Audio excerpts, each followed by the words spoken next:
dushime ko urumuri rw'amahoro ruriko ruratembera mu gihugu cose, namwe rwe rukaba rwabashikiriye ngaha, murabona ko hari umunezero.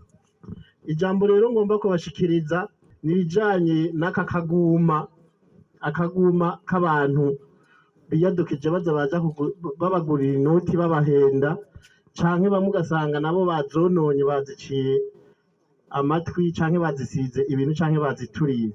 Abo bantu rero ni inkozi z'ikibi, abo ni inkozi z'ikibi ziriko zigomba konona no guhungabanya ubutunzi bw'igihugu, kuko zirya noti naho tuba tuzifise harya ntiziba ari iz'iwacu, inoti harya ni iza leta. Inoti rero uyifise kuyonona ni ukuyifata neza hama ukayikoresha ico yagenewe.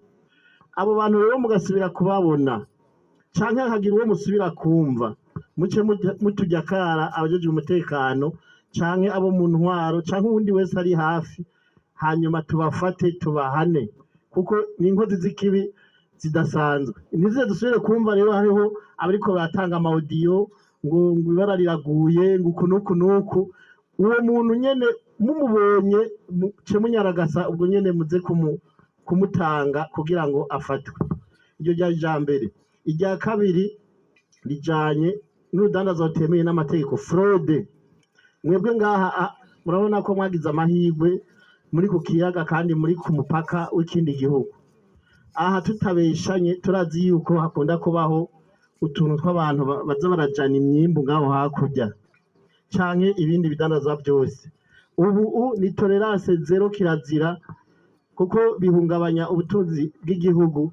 Ntihagire umuntu azosubira gufatwa ariko akora urwo rudandazwa rwa magendo, kirabujijwe. Ubu ufashwe imyaka mike bagucira n'imyaka 5 yo mu gasho kandi ntibakurekurira, hanyuma bagaca guca n'amande, n'ivyo bintu vyawe byose bakabitwara, n'ico wari ubitwayemo cose bahagitwara bahagishira minwe ya leta.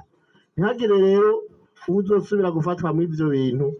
Ibindi ni ibinyene bijanye n'abantu bihanira, ugasanga umuntu mudadaritse na gatoya canke mushwanye na gatoya, ico ushira imbere kumwica.